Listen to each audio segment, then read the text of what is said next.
Hello, welcome to GROUNDTECH Director. I'm Firkin. In this video, we will introduce our A2 and A2 GEO models.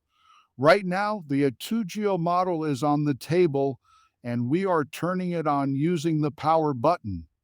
The device starts up with a sound along with the GROUNDTECH data.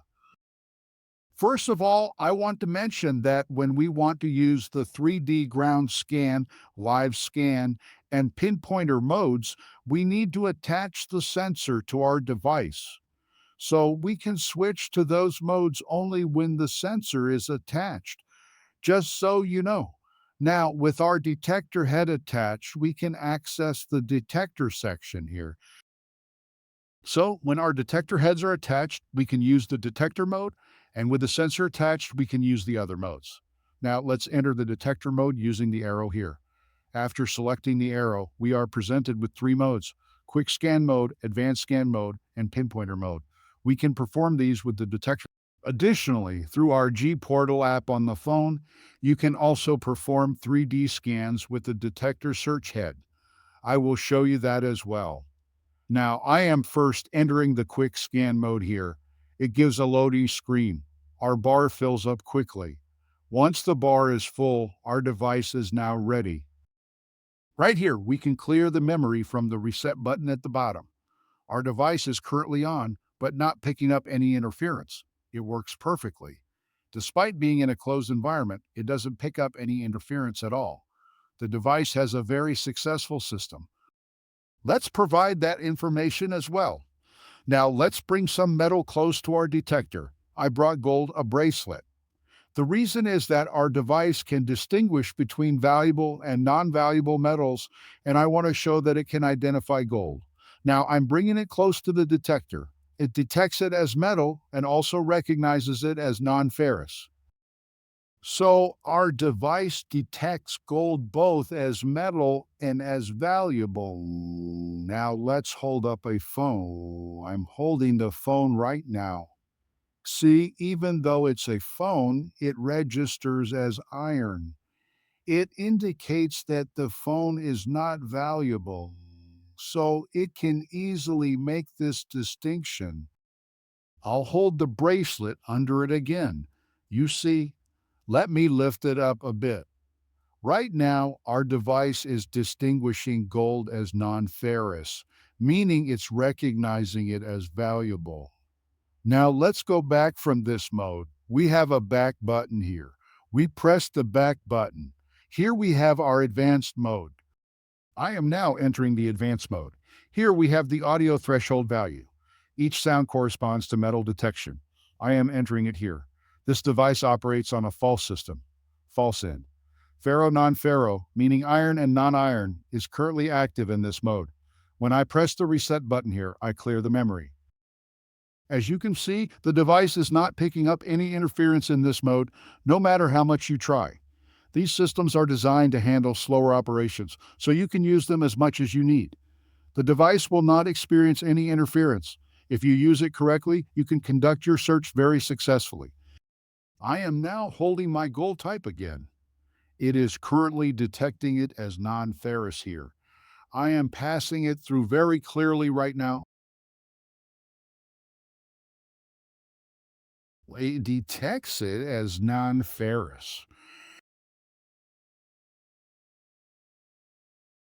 We saw our gold as valuable. Now I'm holding a phone. Here it identifies the phone as iron. The phone is also perceived as iron. It gives both the signal and sees the phone as worthless iron. I'm holding the gold again. It detects our gold as valuable and non-ferrous. Now I'm moving back from here. I've moved back. We saw the pinpoint. We saw the advanced scan. Now I'm switching to the pinpointer mode. It gives a brief loading. Here, this pinpointing system peaks when you are directly over the metal. You will understand that it is directly over the metal at that level. I am resetting our device once.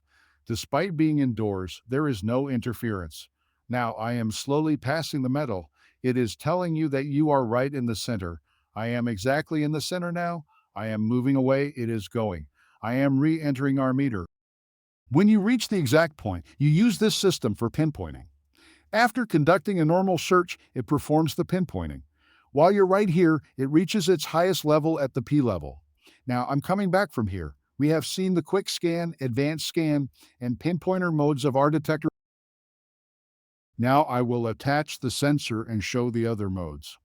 After that, we will move on to our phone app and see how we use the device through it. See you in the sensor section. Yes, we have attached our sensor to the device. Now let's see what we can do with the sensor. The sensor has two parts, one inside the device and one at the bottom. The device operates as a gradiometer. Now, after turning the device back on, you can access ground scanning at level 3.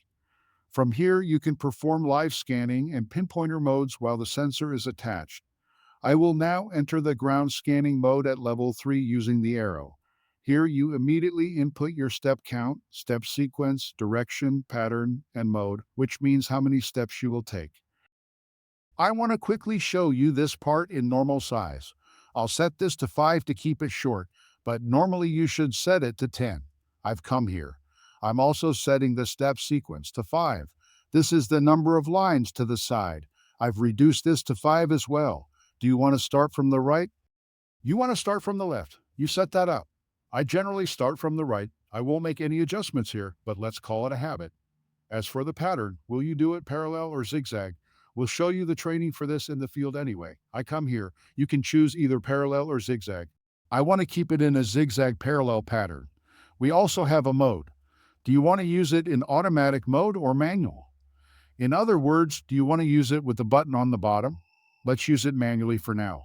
After doing these, we turn on the device here.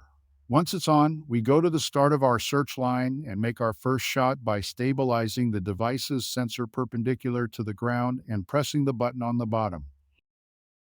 I made my first shot, I take 30 centimeters. My second step, I take 30 centimeters. My third step, I take 30 centimeters. My fourth step, and then I take my fifth step. After completing these steps, you move from the finishing point to the start of the line or the line where you will begin shooting. The device asks here, did you move to the start of the line? Are you starting? We confirm this right away. After confirming, we continue by making another throw. 1, 2, 3, 4, 5. It asks if you move to the start of the new line. I say yes, I confirm here. I do it again. 1, 2, 3, 4, 5. It asks the same question again. It asks if you have moved to the start of the line. I say yes. I say okay. 1, 2, 3, 4, 5. It asks again if you have moved to the last line. I say yes, I have. I do the same here 5 by 5. It already shows your step count and the order in which you took the steps. You can see clearly which step you are on and in what order. I come here. Your notes are already visible there. You started 5 steps from the right, started parallel, and did it manually. You can see everything here without getting confused. After completing the fifth step from here, it gives a notification saying the scan is complete. I understand.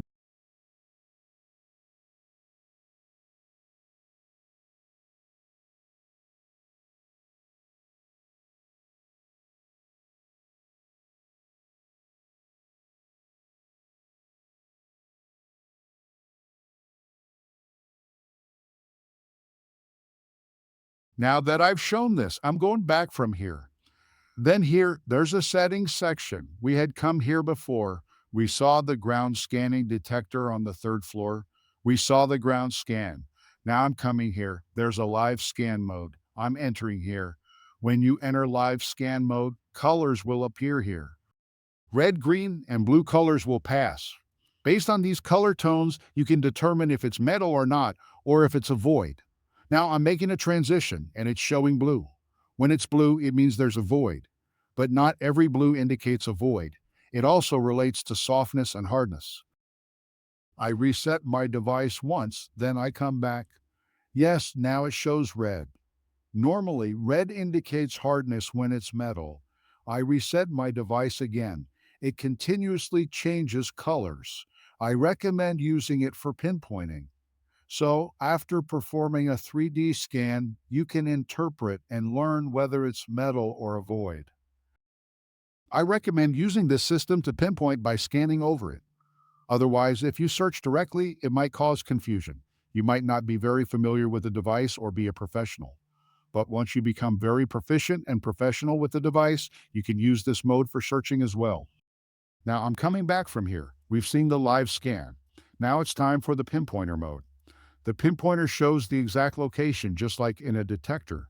It can indicate whether the object is metal or just an empty space. When you hover over it, it gives you the exact point. In other words, it helps you pinpoint the exact location. I'm coming here. I'm immediately entering the pinpointer mode. Here, in the same way, I press the reset button on my device once. Here, when you come over it, it gives you the exact point. When you come directly over the exact point, it will notify you that you are right on top of it by providing pinpoint accuracy. Now that we've seen this mode, let's quickly go back. So what have we seen here? Let's review quickly. First, after turning on the device and attaching the three sensors, we saw the 3D ground scan. We saw live scanning with the sensor. We also saw the pinpointer mode with the sensor. Then, by attaching the detector search coil, we observed the detector modes. Here, we also saw the quick advance and pointer modes. Now, I will show you how to use these modes one by one through the G Portal application. See you on the G Portal app.